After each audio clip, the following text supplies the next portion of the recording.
to that Good Experience podcast, where related minds talk about related topics.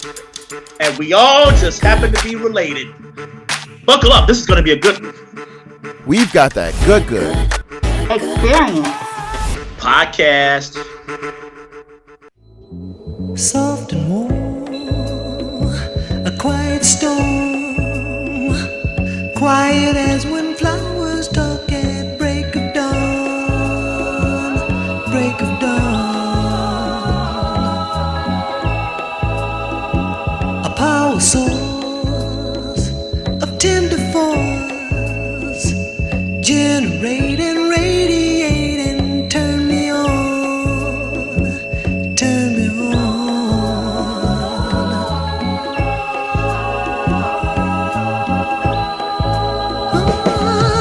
You short circuit all my nerves, promising electric things. You touch me and suddenly there's rainbow rings. Quiet storm blowing through my life. Quiet storm blowing through my life.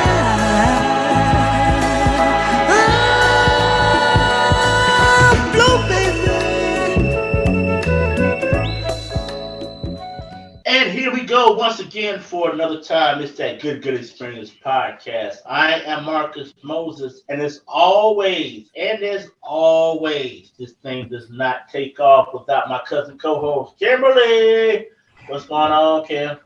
Marcus, darling. How are you today? What's up with the good fam? All right, and as also, this thing does not take off without my other cousin co-host, Mr. Byron Bino Brown. What's going on, my man? What's up, Marcus? Hey, Kimmy. It's time for us to get this party started. Yes, indeed. And what are we doing today, ladies and gentlemen? We're going to kind of shush it down just a little bit, and we're going to do Quiet Storm today. Today's episode is our favorite Quiet Storm songs. What is Quiet Storm, you may ask? Well, those are those songs that you may tune into late at night. Those songs that kind of get you in the mood to do whatever it is that you do at nighttime. Quiet Storm, those songs that kind of make you relax. Just kind of make you at ease about the whole day and whatnot. You know what I'm saying? You guys know exactly what I'm getting at. Oh, yeah. But anyway, exactly. So, but before we get into that, ladies and gentlemen, we got to do our What's Good segment, and to start us off, here's Byron Bino Brown. What's going on? What's good on your end, buddy? Hey, Marcus. Well, I'll tell you what's good. Beyonce is what's good. Regardless of the controversy surrounding her latest project, The Renaissance, Beyonce continues to keep things exciting. And by exciting, I mean with iconic collaborations. According to Billboard, Beyonce has enlisted Madonna for the Queen's remix of Break My Soul. And after recently dropping remixes by will.i.am, Terry Hunter, Honey Dijon, and Needy Aviance, it's a welcome release. This marks Beyonce's and Madonna's first proper collaboration after Beyonce appeared in her star-studded Be I'm Madonna music video in 2015. And she follows the cues of Madonna, channeling her Vogue style shout out by naming out all of the legends, the icons. She shouts out Queen Mother Madonna, of course, Aaliyah, Rosetta Tharpe, Santiago, Bessie Smith, Nina Simone, the list goes on, including Solange, Erykah Badu, and Janet, and Michelle, and Kelly, all of the people that we love. And if you want to get a copy of this, all you have to do is visit Beyonce's website, where it's on sale, along with a lot of collectible merchandise. So that's what's good on my end. Kimmy, what's good with you? I'll tell you what's good. Legendary West Coast rap group The Far Side have reunited for their first song in over 25 years. The group, which originally consisted of members Fat Flip, Slim Kid 3, Booty Brown, and Imani, recently joined forces on Fat Flip's new song, My Bad. The track finds the rappers lamenting their regrets while atoning for their past missteps. This has been released on Lab Cabin Records. My Bad features an appearance from Bush Cassidy and is included on Fat Flip's latest album. So what's good on your end, Marcus? Absolutely. Got to send a big shout out to Lizzo. Her album About Damn Time is #1 on the Hot Billboard 100 for the second week in a row. Again, spawned off the title track About Damn Time. Lizzo is really doing her thing. So very, very proud of her. I remember the first time she performed was on the BET Music Awards where she wore the wedding dress and she had the Yes, Yeah, that was great. I love that. and she had that flute, and that yeah. blew my mind. You know what? That's why I love her, because I play the flute, and that's right after my heart right there. That performance blew my mind. I loved it. Absolutely. And I knew at that point that she was really going to be a star. So again, she's just following her dreams. She's doing her thing. Again, congratulations. About Damn Time by Lizzo. #1 again for the second week in a row on the Billboard Hot 100. Yes, indeed. Lizzo is living her best life, but it comes with hard work, as I mentioned before.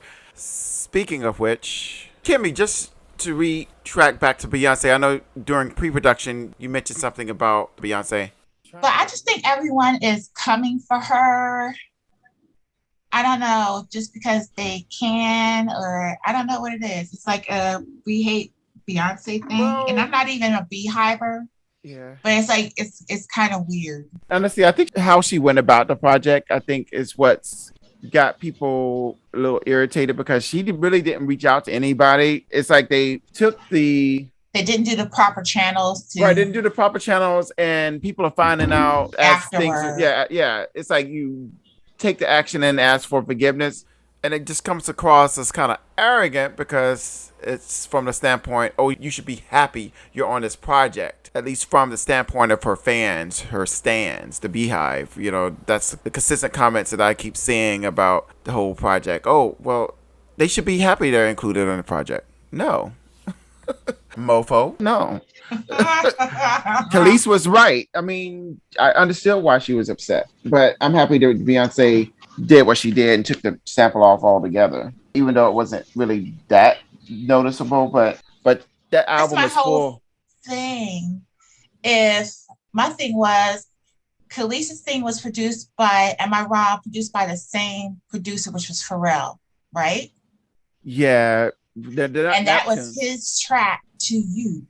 No, well, this is the thing. So the thing is, it's that the fact that Pharrell and Chad Hugo cheated Khalees out of the royalties that she's supposed to be getting, like with the contract that she signed when she was young, when she first signed with them. They took advantage of her being naive to the industry and did not make right on it.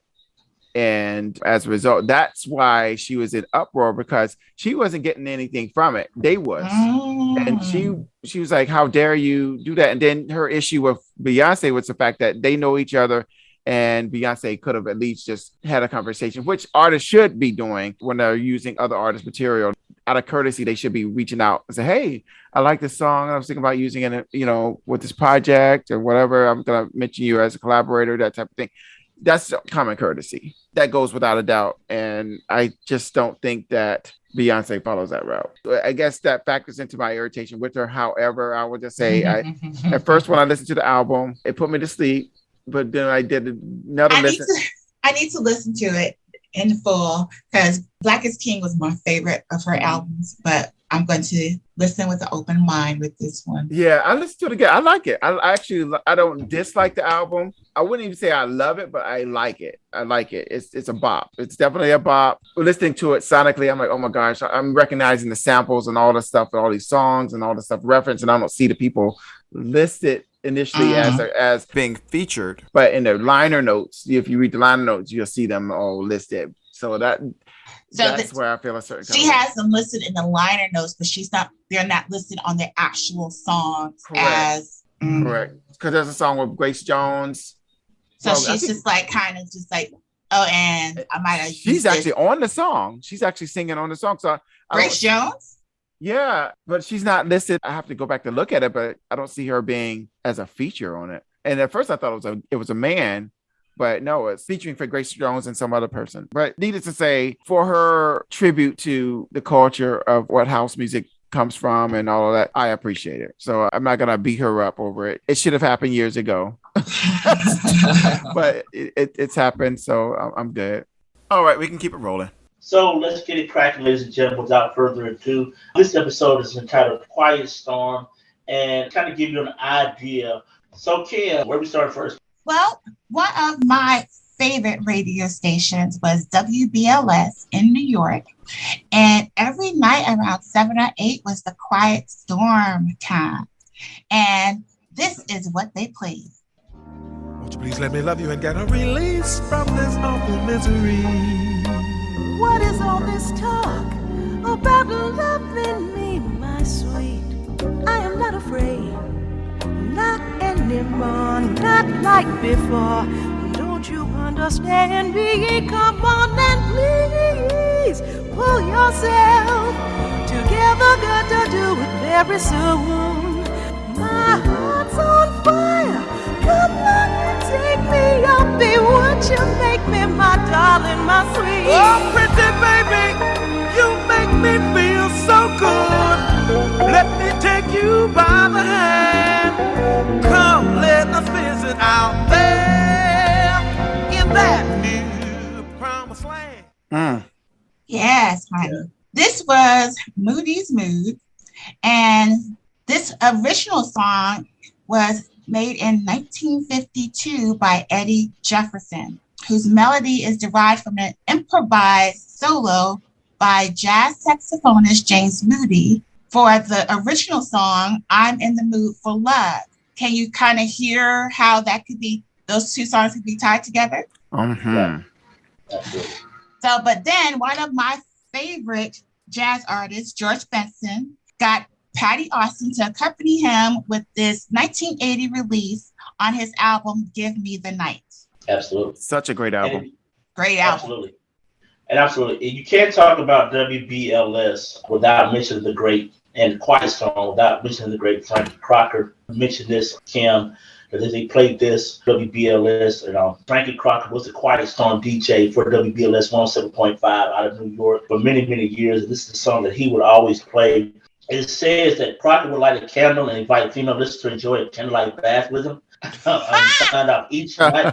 Yeah, Frankie was a monster, looks like. He signed off the air each night to tune Moody's Mood for Love by Vocalese crooner King Pleasure. Crocker was a native of Buffalo, New York. He also coined the phrase urban contemporary back in the 1970s, a label for an eclectic mix of songs that he played. It says in 1979 he was showing between West and East Coast with the program duties at KTE in LA, which featured R&B before the format change instituted there on the East Coast of WBLS, which he called disco and more, relying on his expertise in finding music. But we mainly know him for his great playlist of different R&B songs that we will let go ahead and coin the term Quiet Storm. And that's what we're celebrating today. Quiet Storm, the songs that kind of get us in the mood for whatever it is that we're getting in the mood for. Hey. Even if you're in the mood, even if you're only in the mood to vacuum your room, hey, it's relaxing or take music. A nice hot bath like Frankie Crocker, but do it by yourself. Yes. Relaxing. It was a relaxing vibe that everyone associated whatever mood with. How about that? So let's get into it, Kim, with that Quiet Storm song. What's first? So next one is Anita Baker, one of Marcus's favorites, Good Love. Bring to me as positive you send it right away, right away. I wanna know what good love feels like, good love, I want a love that's sure to stand the test of time. I wanna know what good love feels like. I wanna know. Morning, noon, and night, forever all my life.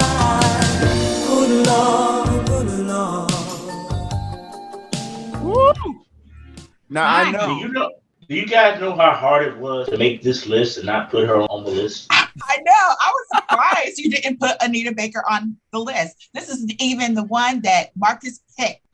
Right. No, This is Marcus's favorite artist. However, this is like one of my favorite songs by Anita Baker. So to me, it's the best song to me on Giving You the Best That I Got. That's a solid album. Her third album released in 1988. Good Love was actually the final single released from the album itself, but it really didn't chart. I've only seen her perform it once, and it was on the American Music Awards. I believe it was in 1990 when she performed it, right before Compositions was released, the album Compositions. Compositions, Marcus, compositions. So yeah, I'm very fond of this song. It takes me back to a good, happy place when a lot of change was happening. Now, do we know that Anita has a residency in Vegas? And yes. And I believe I put it on our page, the Good Good page on Facebook, where she was performing Fairy Tales recently on stage, and she's still just a powerhouse on stage. Yeah, absolutely. And what I'm more proud of is the fact that she was able to get her master's. I am so proud of the fact that she was able to get her master's. I'm thankful for a chance to rap with Lil Wayne. What I understand, those guys kind of helped her. I don't know how they helped her, but they helped her get her master's and things situated. And I'm just so proud for her. Everybody that knows me personally knows how I feel about Anita Baker. Anita Baker is probably the greatest songstress of our area, point blank, period. I mean, there's no comparison. I mean, you can throw out the Aretha Franklins, the Patti LaBelle's, and all those wonderful Chaka Khans. But to me, those ladies are in a class by themselves. Anita Baker, as far as like, just anytime she opens her mouth with a note, it just takes you to just a wonderful place. I mean, and you immediately know who she is. Exactly. As soon as you hear her voice, you know that's Anita. Exactly. So great choice, Byron. What's next, Kim? Well, the next one will be Gerald Austin, Take Me Where You Want To. Okay. Hold me close. Don't ever let me go, 'cause you know how I feel about you, baby. Forever yours, just let the feeling flow. Well, here is my love. Take me where you want to. Got to have your love. Oh, baby, I'm loving you so much. Take me where you want to. Got to have your love. Some signature soul from the friend of the show, Gerald Austin. Could not exclude him from our first Quiet Storm edition of The Good Good. What can you say? Gerald Austin, this is from his self-titled debut album that was released, the solo album, I should say, that was released in 1988. It was the lead single, and it reached number 6 on the U.S. R&B singles chart. And it's a standard. It's a standard. You cannot have a Quiet Storm session without including this, I think. It's one of my favorites. Yeah, I forgot about this song, Byron. I remember hearing it as soon as you played it. I remember the song. And for some reason, I was thinking it might have been somebody else. I didn't realize it was Gerald Austin. But Gerald Austin, with this track right here, kind of fell in line. I can talk about the standard that was set back in like the 80s and the 90s from our crooners from those days. You had Luther, you had Howard. Oh, yeah. You had Howard Hewitt. You had Jeffrey Osborne. You had all those guys. And pretty much that song, that particular song right there kind of fell in this line with the standard that was being set back in the 80s and the 90s as far as love song is talked about. So, again, big shout out to Gerald Austin. Again, like you said, a friend of the Good Good podcast. We just celebrated our 1-year anniversary, and I want to say a big shout out to him. They're going on tour, aren't they, Kim?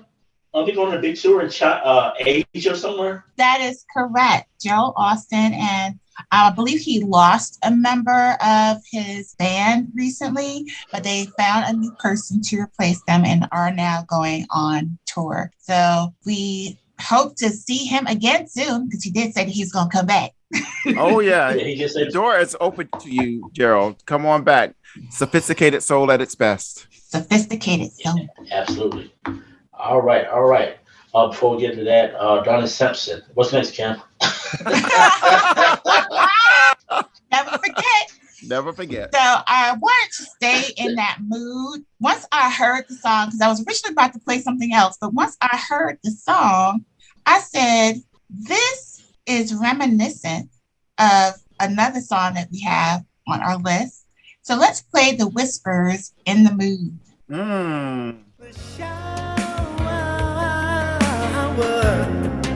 I'll wash your back and you'll wash mine.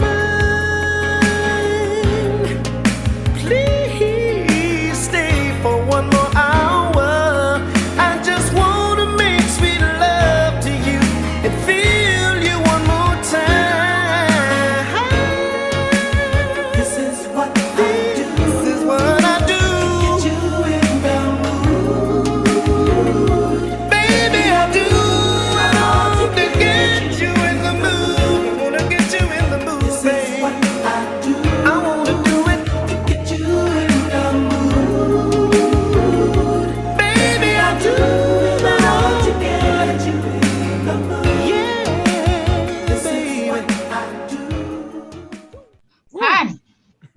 Wow.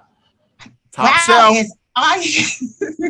Talk about it. Talk about it. Talk about it. Wow is right. Number one, we have to give props to the Whispers. People don't talk about them like they should because their music just had this vibe. You just automatically just want to just lay down somewhere and not necessarily with somebody, just lay down. Yeah. But this was first released by, of course, the Whispers, April 9th, 1987 on LaFace Records. Babyface actually wrote this song with Daryl Simmons, and this was on their Just Gets Better with Time album, which was a very good album. Gotta get it. Oh, yeah. You know, we really can't do the justice that we need for this group and this song other than just playing the whole song. This is a absolute staple to me in the R&B field, on the Quiet Storm field. This song right here just really takes you in that place. It just, you know, we talked about the baths that Frankie Crocker would make for women. And you can't just imagine yourself with a nice bubble bath and the candles and stuff with this song playing in the background. I mean, this is an awesome track. What is it with the baths and the showers? They was talking about showers, Frankie Cocker and then baths. Yeah, Like, well, look, I was gonna say, you know, from the music, the video treatment for the song speaks volumes. With the shower scene, all of that, it was just perfect narrative. Yeah. That's how videos should be done. And for those, if we have any listeners in the New York area that listen to WBLS 107.5 growing up, you can tell that we're really setting a great standard so far. If you listen to it back in the day, this is what it sounded like. This is what it sounded like back in the day during the Quiet Storm. So great start to the podcast so far. Kim, what's next? Wait. Can I just put this in there? We are giving props to WBLS, but we must say that this radio format was pioneered in 1976 by Melvin Lindsay. And that was here in Washington, D.C. WHUR. Okay. Plug him in. So that everyone knows that, you know, that's where Quiet Storm originated at WHUR. That's Howard University Radio. Melvin Lindsay is the one that started. Yeah. I give you props, Howard University, HBCU. Yep. So what's next, Kim? All right, so let's do some Candlelight and You by Shanti Moore. And Keith Washington. Whisper to me, I'm all you need. Finally, for all the things that you want to be and what you do, I want the end of the day. I will faithfully come home to. Take everything away from me, what sees me through.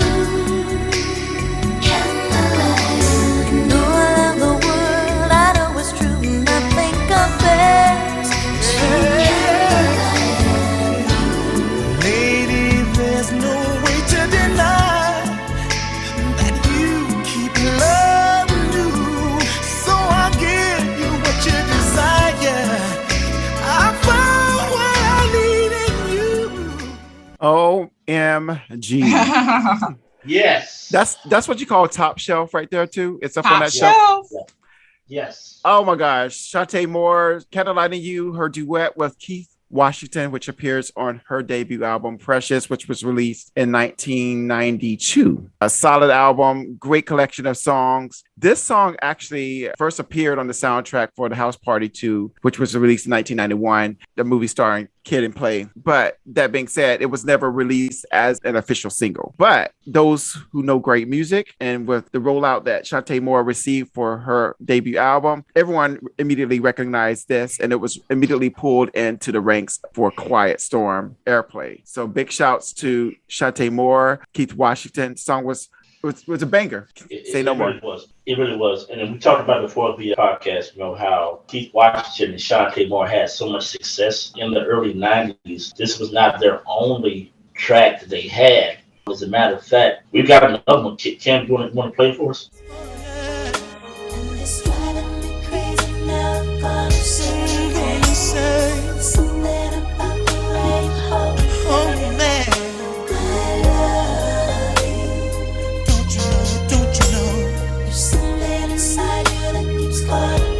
Calling me out. Don't you ever change on me. I'm not afraid to learn from it. Oh no, I love you.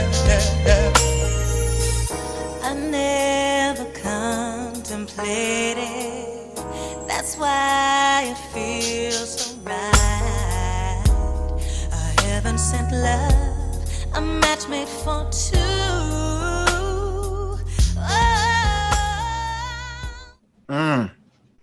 Absolutely. That was I Love You by Keith Washington and Shantae Moore. That was released back in 1998.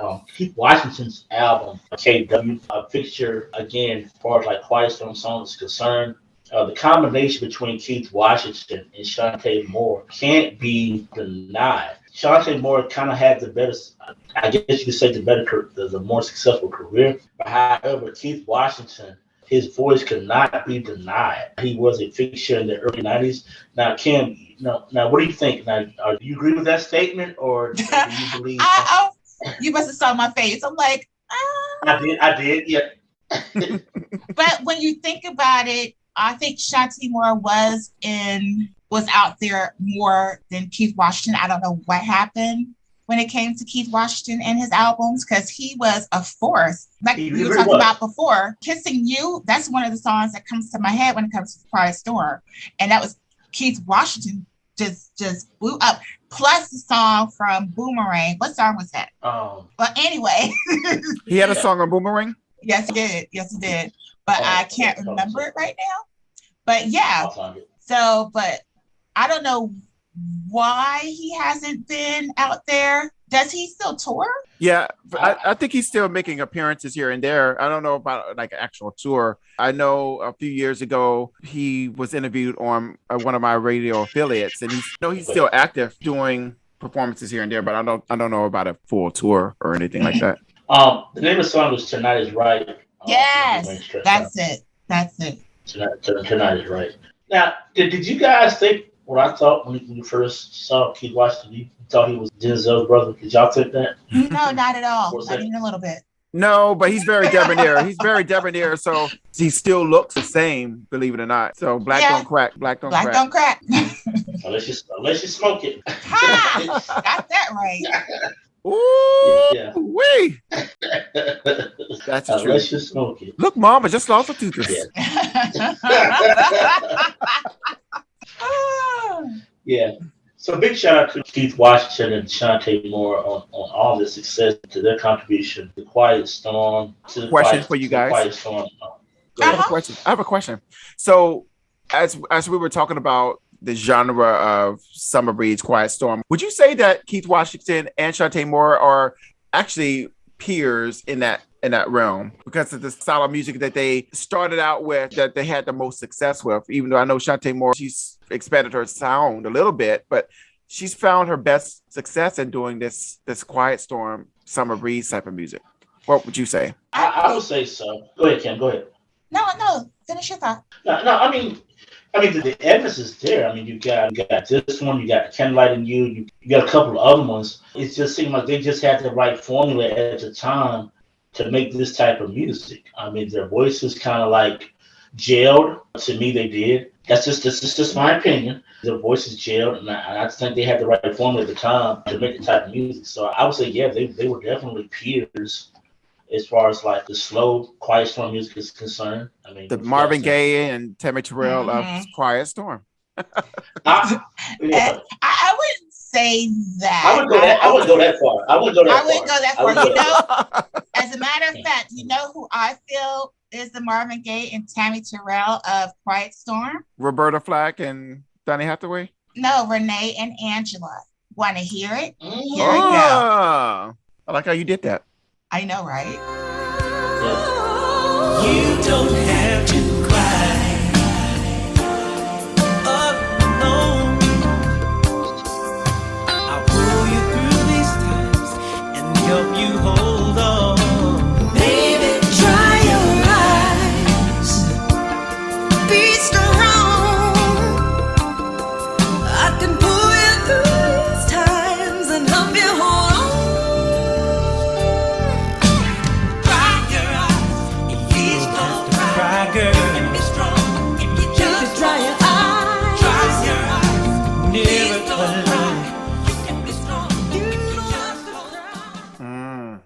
Honey, now, am I wrong? Renee and Angela I wouldn't call them the Tammy Terrell or Marvin Gaye of Quiet Storm, but this is a solid Quiet Storm song. Yeah, it definitely is. I was going to ask you, Kim, what made you think? Great lead-in, by the way. Yes. Thank you very much. Thank you. Great lead-in, by the way. But what would make you think that these two artists, Renee and Angela, were the Tammy Terrell and Marvin Gaye of the time? Because they did have many different songs that were on Quiet Storm together and apart, Angela Winbush, and but they definitely don't get their due for their contribution to the Quiet Storm and to R&B period, because they were a force themselves. But let me give you a little bit more details. Renee and Angela were an American R&B duo consisting of musical artists and producers Renee Moore and Angela Winbush. And in 1985, they released You Don't Have to Cry on Mercury Records on the Street Carl Desire album. And despite the success of the album, the duo disbanded by the end of 1986. So as far as vocals are concerned, is there anybody better as far as Angela Winbush? Renee is all right. As far as writing songs, you mean?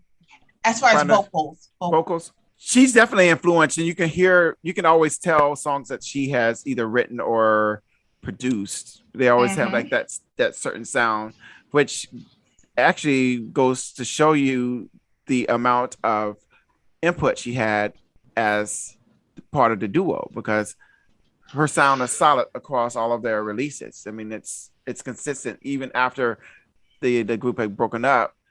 It's consistent with whatever she released. So it goes to show you who was probably taking the helm on most of the music, most of the stuff that they released or recorded, I think. Yeah. I mean, if I had to answer that question, I would go more along the lines of like Byron said, Layla and Donnie. Not Layla, Donnie and Roberta Flack. But shout out to Layla Hathaway.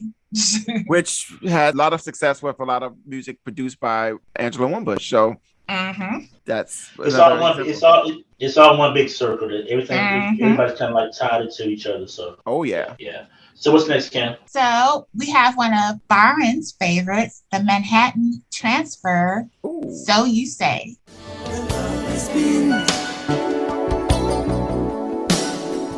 The taste of wine seems to linger on like distant perfume, and all of the memories carelessly left behind. Ghosts and lies, they haunt me wherever I go. So you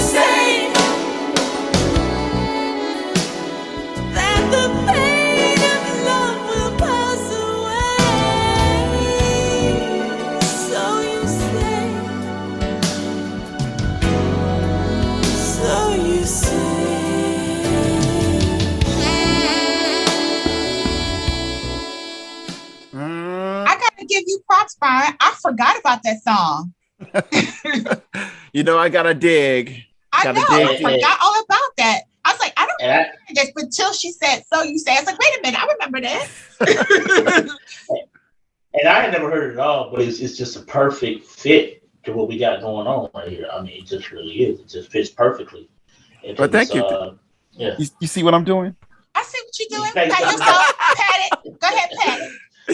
You deserve that. You deserve that. So You Say is featured on the Manhattan Transfer's 10th studio album, Brazil, which was released in 1987 on Atlantic Records.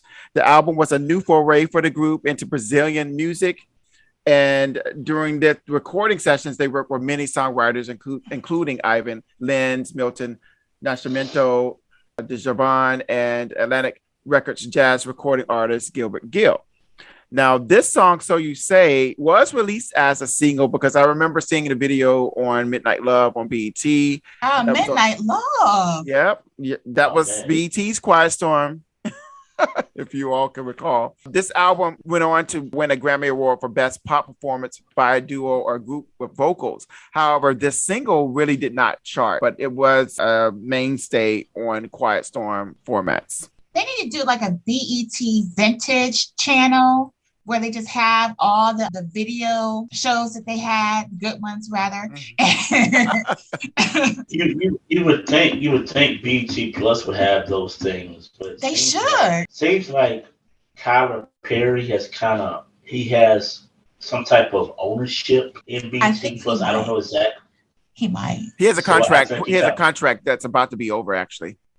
So he's apparently moving to Netflix, but he had a multi-million-dollar contract that allowed him to bring those new shows that are dominating BET right now. But Well, they that's don't really good show.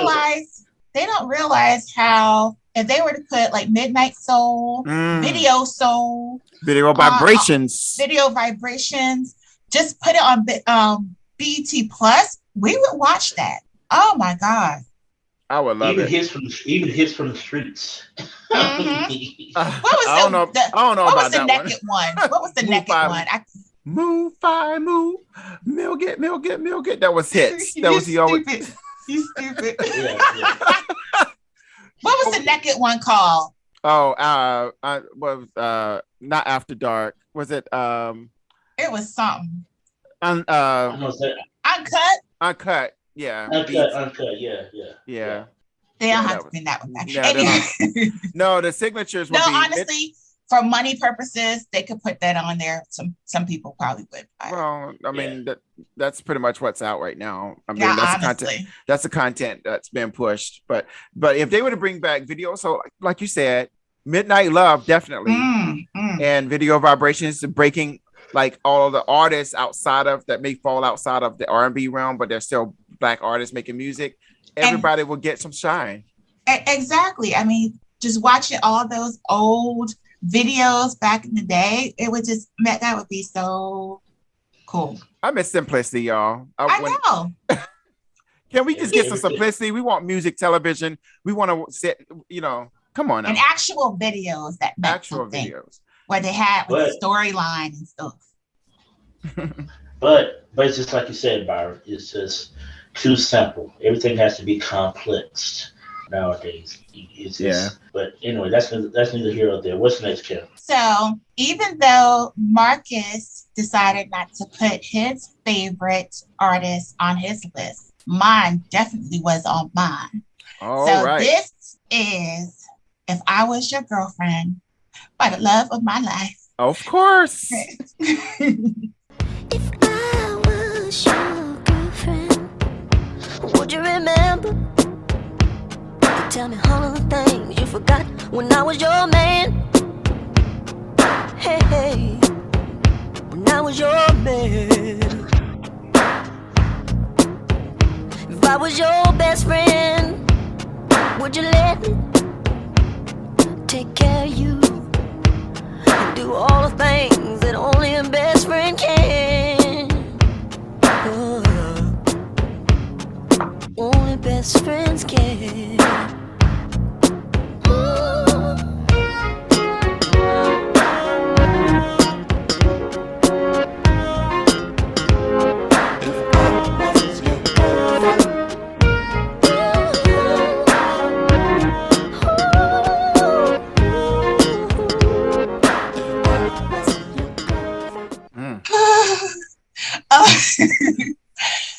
again, this is If I Was Your Girlfriend, the second single from the American musician Prince from his 1987 double album, Sign of the Times, the best album ever. It was a masterpiece. Yes, it was. I agree. The song was a hit in United Kingdom, but was only a minor hit in America. It's okay if y'all don't get it. I got it. I got it. But what say you? This is one of them songs where you would have Quiet Storm on, just vibing, but all of a sudden that bass line would come on. Oh my God. It was like, oh my God. What say you? What say you? Of course, you know, Prince's genius can be definitely unmatched by no other. But I thought it was funny. There was an old interview that came up. I don't know if we shared it on our page or not. An interview between Chris Rock and Prince, where he explained why he wasn't in Video Bad with Michael Jackson. And he was saying that you know, he said he understood that the first. I don't know if people remember the Video Bad, but there was a character. It was Michael Jackson's character, and there was Wesley Snipes as the bad guy. Mm-hmm. And allegedly, Prince was supposed to be Wesley Snipes' character.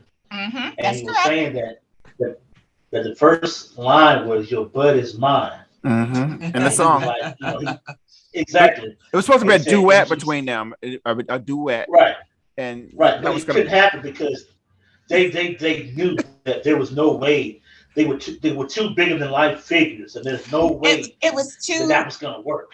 It wasn't gonna work. I mean, two sons cannot be in the same universe at the same time. There would be an explosion. Yeah. It would be cataclysmic. It couldn't happen. Your bud is mine. It just couldn't happen. It couldn't happen. Yeah, I understand it now. I didn't understand it then how they never I get got together, but now I understand it. I get it now. I get it. Because Prince was a force to be reckoned with, and Michael was also a force, but he's very different. They both were very different, and it wasn't going to work. It just wasn't. Would you all say that the minor, I'm doing air quotes with this, the minor success this single actually had was because it was really pushed towards R&B radio in the Quiet Storm format? I believe you're absolutely right. That's the only time you really heard it. I think mainstream or pop radio stations, I don't know, they didn't get it, but this song was a masterpiece. I mean, oh my gosh. I mean, there's no song like it. No, I mean, very unique. You know, times are different now. I mean, I'm sure that this song would fare well nowadays. It's just the way people thought back then. You know what I'm saying? I mean, I don't think they understood what he was saying, though. I don't think they got it, and that's okay. But it's been covered, like TLC covered it. And they did a very good job with it. Excellent job. They did a very good job. And they didn't play that neither. Right. They should have played at least that version and would have brought back people to the original version. But TLC's version was actually very good. I love it when people cover a song and they really don't change. And they didn't change much. You know, it was just sung by a female this time. Oh, did you all catch, the backstory behind the song? I believe it's something between him and his girlfriend, who was the sister of Wendy, the bass player, Wendy. Mm-hmm. Her twin sister, and he allegedly felt jealous of the very close bond that they shared. Mm-hmm. Isn't that some deep stuff, though? Like, really, exactly. into someone that much to where you want to just be all of their world, like you want to engulf all of that and every aspect of their life. Yeah. But that's a sister bond that you can't get in between. You just can't. You need to know your role. But this is Prince. So your bud is mine. Just stop. Yeah. and as much as I love him, he expected everyone to just be wanting to have every part of him. And right. He expects the same from you. So right. I get it. Yeah. What's next, Ken? So this was this person is actually another great fan of Prince, and you can hear it in his music. This is D'Angelo with Really Love. When you call my name, when you love me gently, when you talk to me, to do more, I'm really love with you. I'm really love with you. When you look at me, open up and study. I'm falling off so quickly, to do more, I'm really love with you. To do more. I'm really love with you. I'm really love with you.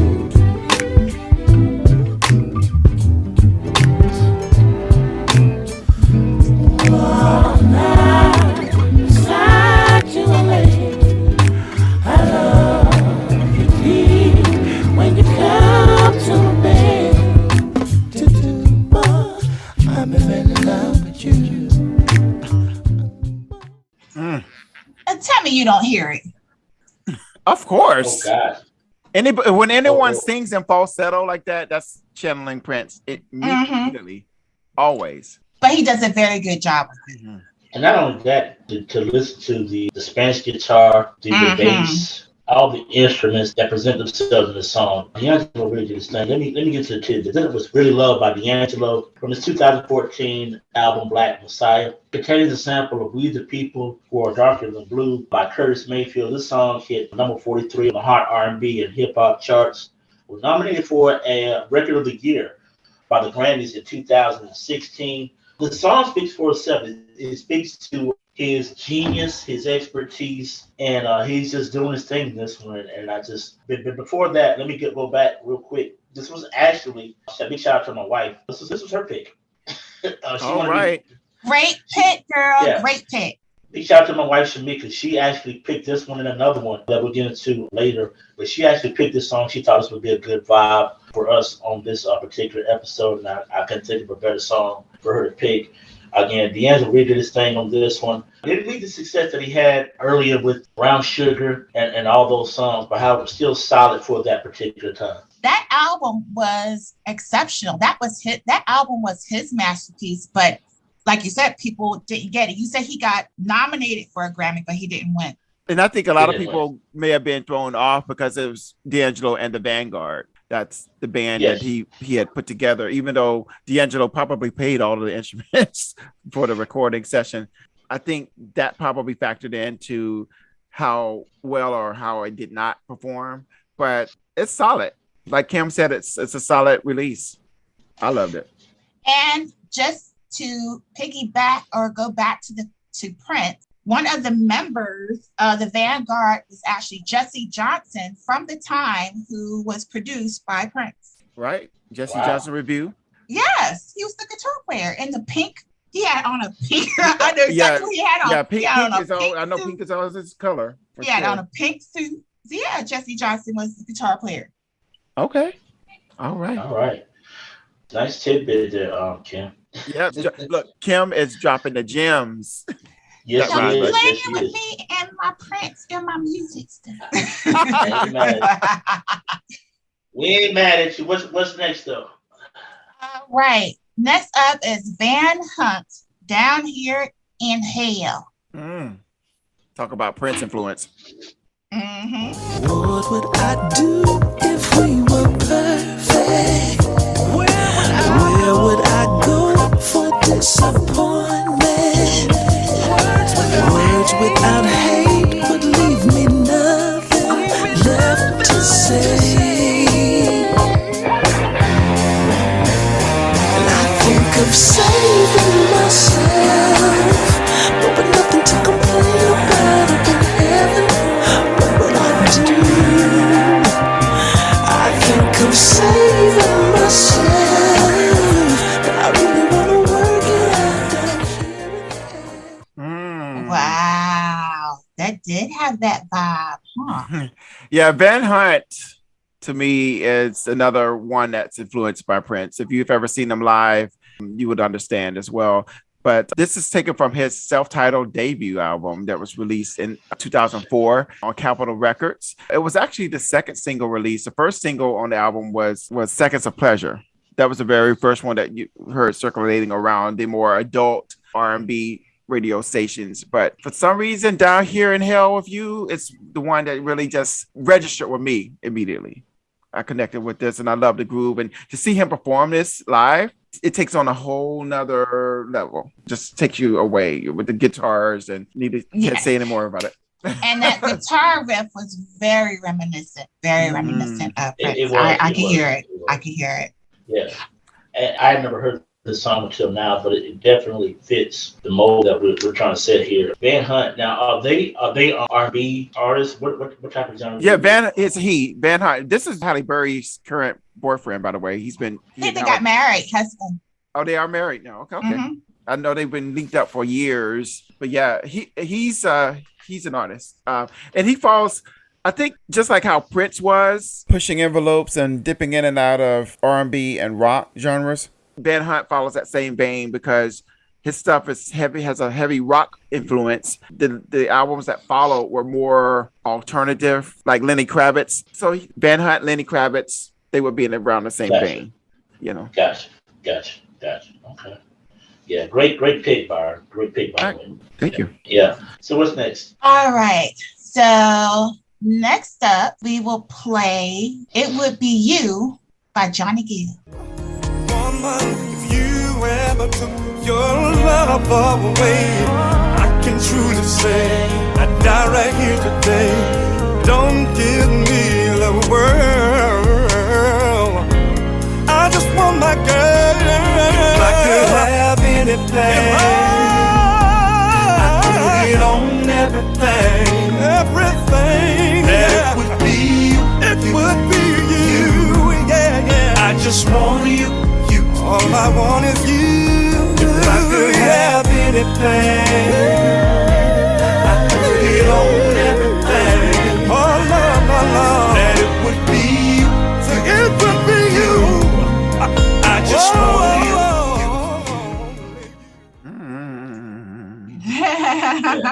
Him and his rhymes, honey. Yeah.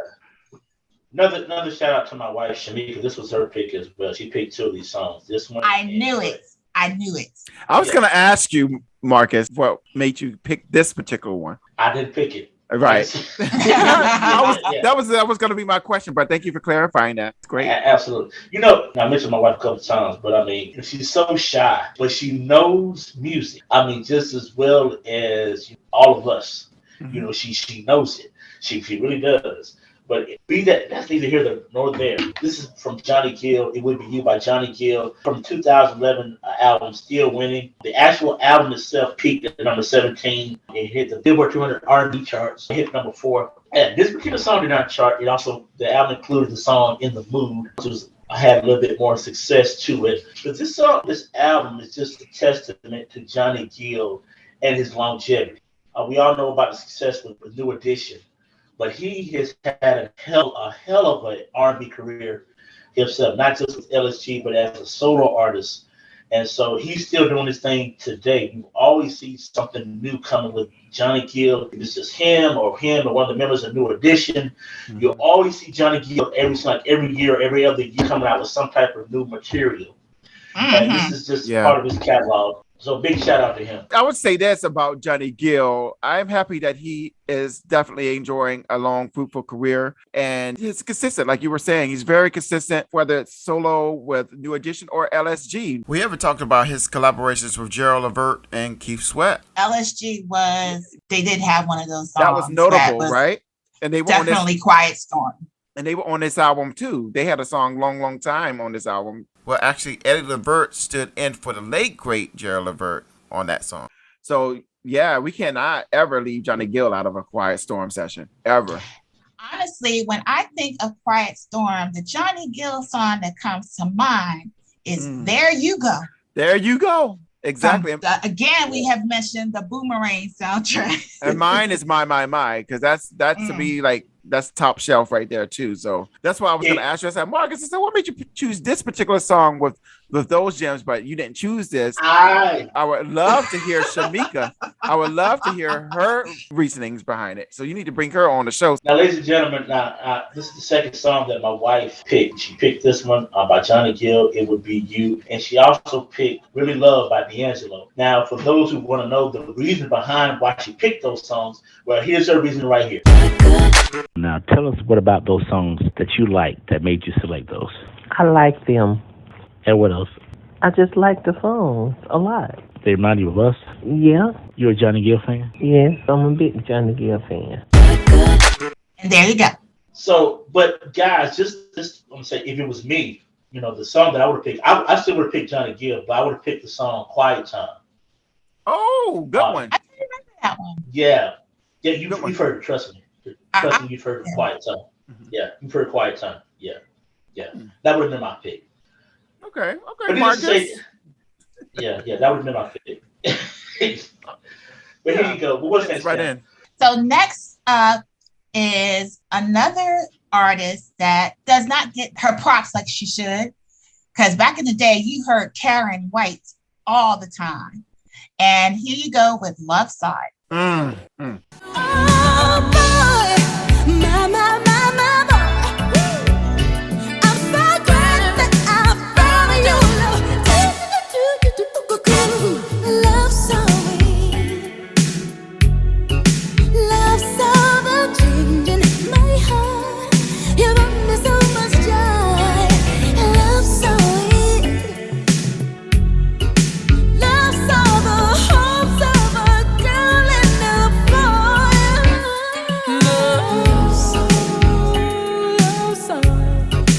Love so the change in my heart. You brought me so much joy.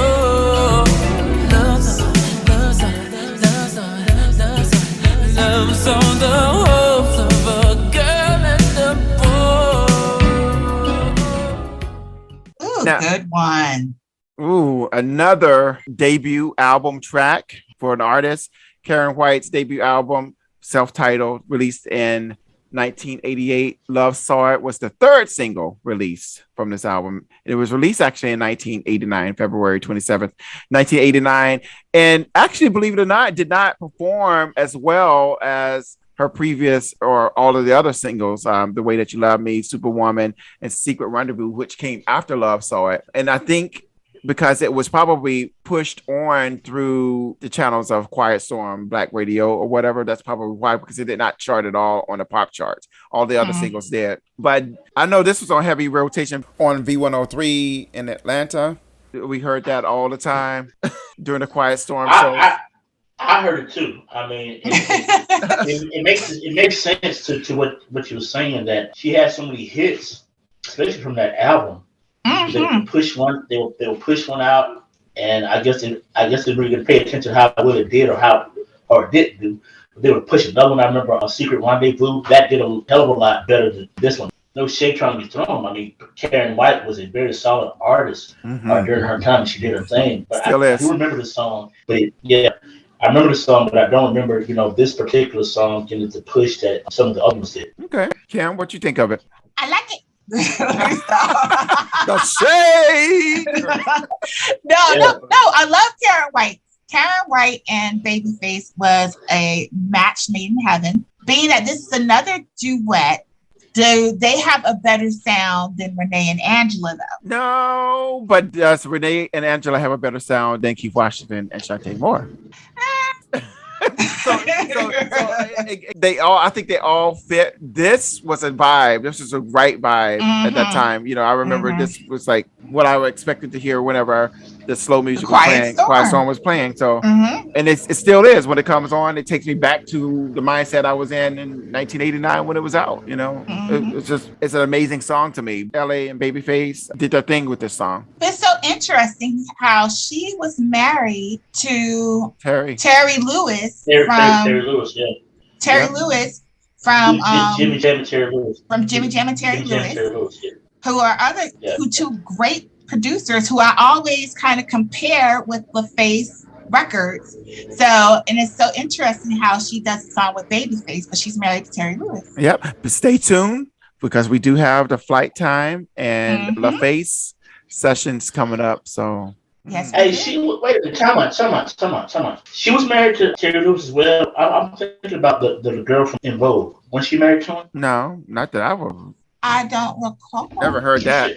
One of the girls. Terry from In She might have Vogue. married him after they got divorced. Terry from In Vogue has been involved with one of their producers, but I haven't heard of anyone from In Vogue linking up with Jimmy Jam or Terry Lewis. But Karen was definitely married to Terry Lewis. Yep, sure was. Mm-hmm. I remember that. I remember seeing that in Jet. Yep.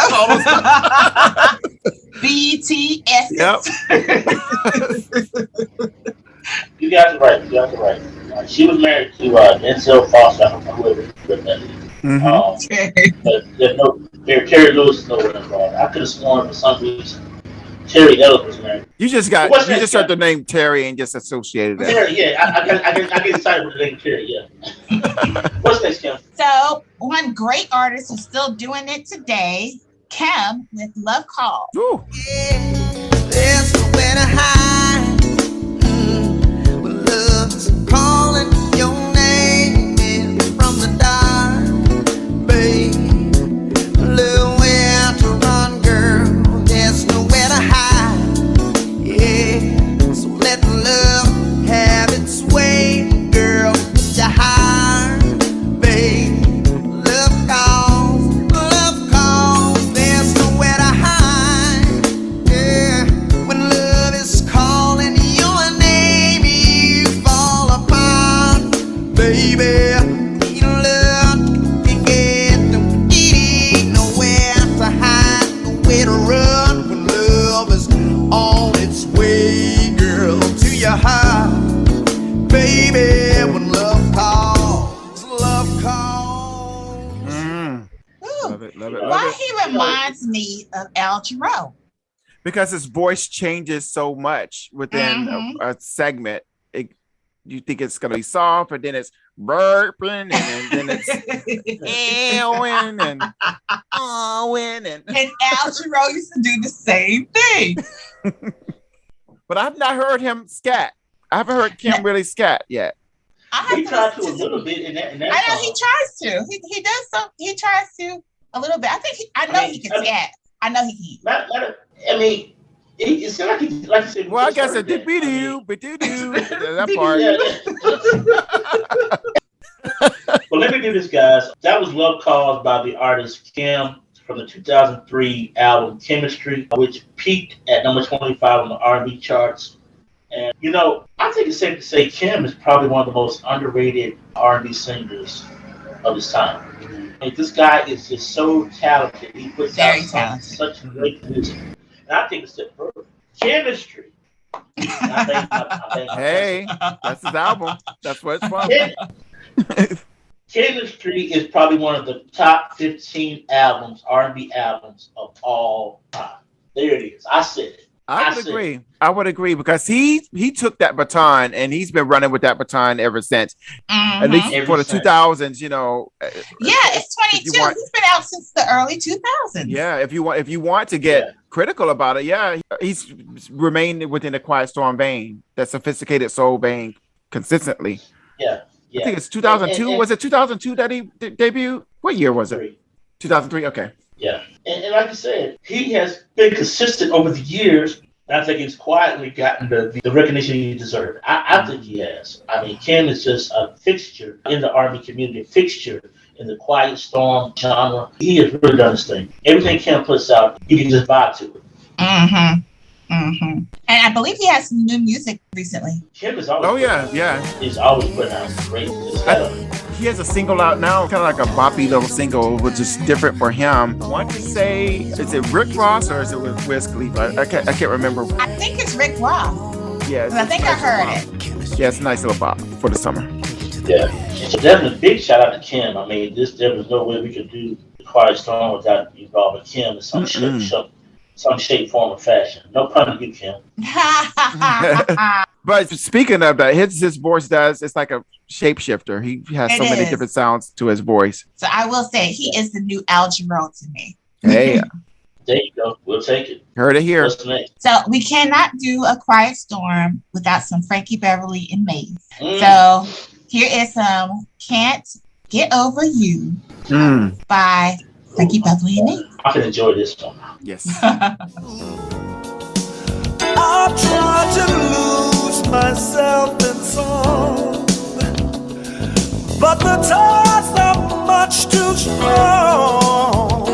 What am I gonna do? I can't get over you.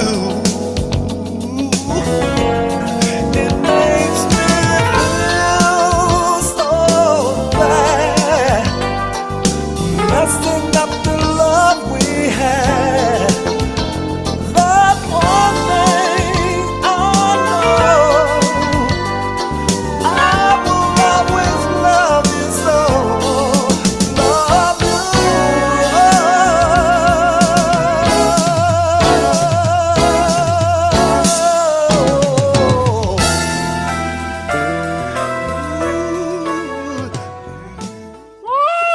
Woo! That's my part right there. But Can't Get Over You is a 1989 single by Maze featuring Frankie Beverly. The single was the first release the group had in almost 3 years, as well as being their debut release on the Warner Brothers record label.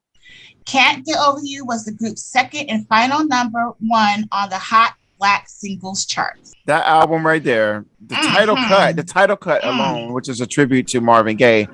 Whew. Frankie Beverly, What's the name of the album? Silky Soul. Silky Soul Singer. I remember that one.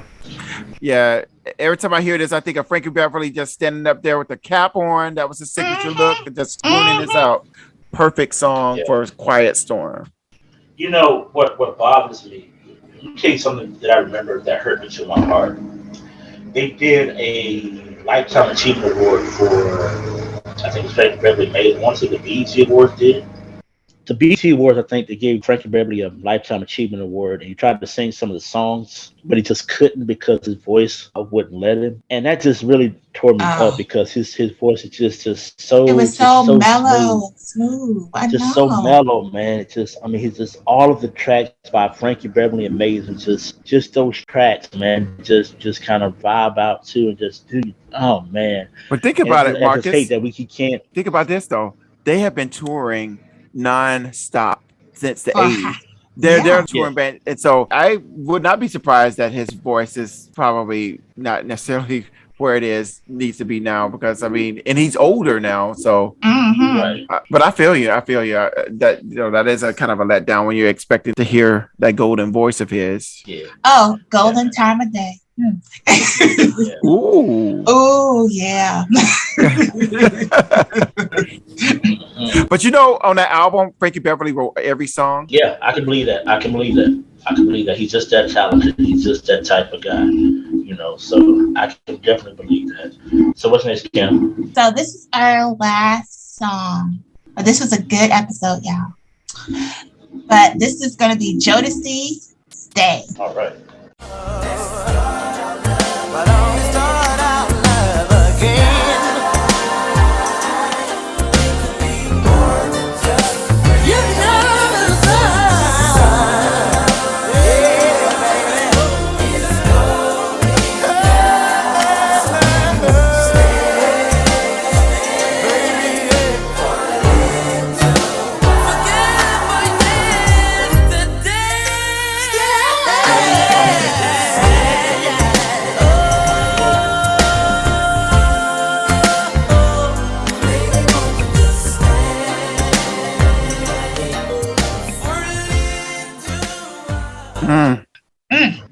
I think it's safe to say that this particular song pretty much dominated the Quiet Storm airwaves for all of 1991 and most of 1992, probably most of the 90s, I would suspect. There was no way you could hear not just the Quiet Storm, but just radio period without hearing this song in particular. That was Jodeci Stay from the 1991 classic album Forever My Lady. This was the second number one by Jodeci. It's been 2 weeks at number one on the R&B charts, peaked at number 40 on the Hot 100, and it's just a testament to the genius of Jodeci, man. I mean, they just did their thing. When they came out hard, they came out strong, and they never looked back since then. And again, when you think about Quiet Storm songs, this has definitely got to be one that you got to have on your list. Go, Kim. So, story time. Back in the day, I think our family may have been one of the only ones that had cable. So they came on Video Soul and sang Stay a cappella. And shout out to my brother, John Christopher Hazel. Me and my brother swore up and down that we were the only people that saw that. And y'all know nothing about no Jodeci. Y'all ain't seen Jodeci before they were Jodeci. So y'all don't know nothing. Yeah, it was definitely a solid song from them, solid release from their debut. I was never a huge Jodeci fan, believe it or not. Really? Yeah, believe it or not. I can tell. Believe it or not, I don't know. The first two albums, Diary of a Mad Band, that album was awesome. That one I started paying more attention. I started paying more attention to them on the second album. Kind of similar how it was with Mary, even though Me too. I love Mary, but I didn't fall in love with Mary to the second album. Right. Just didn't like her, And then Jodeci was just kind of the same way. I was like, but their sound did not fit the image that they were pushing out. Which is kind of oxymoron. I feel you. Sounded very mature. But I completely understand what you're saying. Then is when they were trying to put out the R&B singers with the hip hop clothes. Mm-hmm. And so they kind of looked different. Them and Mary both had the hip hop attire, but was singing R&B. So it's one of the things you had to get used to. And with Mary, that was one of the things I really wasn't feeling. What's the 411? But my life was like, oh my God. So, but with Jodeci, I fell in love with Jodeci from the beginning. And that first album was very good. Now, where did you all first see Jodeci? Video Soul. So the first time I saw, it was Video Soul, but the first time I ever saw Jodeci, the first time I ever saw Mary J was with Father MC. Oh, that's right. Mary J. Blige was singing back up for Father MC. That sure enough was right. Father C had a song. What was the name of it? Like they wanna be treated. That's it. That's it. Right. That was a groove. That was the groove. It. And they had a completely different image. But I love that. I cannot take away from their talent. I mean, Casey and JoJo carried the group. They did. They're the only ones that can sing. Yeah, I mean, the production skills of what's the other one? Gosh, name just slipped my mind. Dalvin, Devontae. Mm-hmm. Devontae and Dalvin were brothers. Mr. Dalvin and Devontae. Right. But Devontae was the main producer for them. So, but did you all ever see, I think it was BET that did a spotlight into them when they were making their second album. And that's what intrigued me when I saw their recording process. They didn't record their parts all together. They had to go in individually and sing their sections. And Devontae would match them all up together and blend them together. I thought that was so interesting and very unique and intriguing. Maybe that was a process but the other producers took. I don't know. But I thought that was very interesting how they did that. Because you would think they would just be standing there, all the mics there, and just singing at once. But no, they would go in, they sing their section of the song, their part. Another one comes in, and then it's all blended together.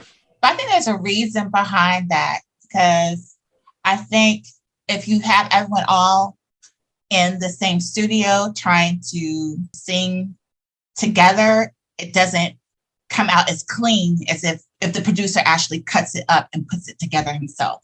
And, I'll add to that too, Kim. I think also, realistically, it makes it easier for them to take someone's vocals off if someone leaves the group. Because now that I think about it, it's like, oh, you don't want to be in the group no more? we take your vocals out, and then someone else will sing that part or whatever. And if they bring somebody new in. I was also thinking if somebody was kind of tipsy that particular day when you're trying to get something done, you just focus on the one person who's ready to go, and Which, you know what? That brings up this about Renee and Angela, because Your Smile, Renee was actually supposed to sing that song, but for whatever reason, he couldn't make that session, and Angela sang it. And it turned out to be one of their most popular singles. And the catalyst to her going out on her own, knowing that she'd be successful without him. Marcus, what you got? Hey, I love Jodeci. As a matter of fact, I believe I'm going to go see Jodeci next month in Columbia, South Carolina. Oh, really? That's what's up. That's what's up. All four members? From what I understand, that may change between now and then. Oh, because Devante's been the one that's been missing in action, it seems. Okay. As long as Casey and JoJo are there, I'm good. Right. You have to definitely tell us how that show was. I definitely will. But I tell you how this show was awesome as always. I want to thank awesome sauce. I got to thank my cousin co-hosts Kimberly and Byron for showing us such a great time today. This is going to wrap up our Quiet Storm episode, ladies and gentlemen. We'll be back later on with another exciting episode. Guys, what you think? This was a banger, and we're going to have to do a part 2. Because I still have like 10 other songs in my head that I need to at least put on the show. I've got 20. Well, you got 20. I got 40. How about that? Good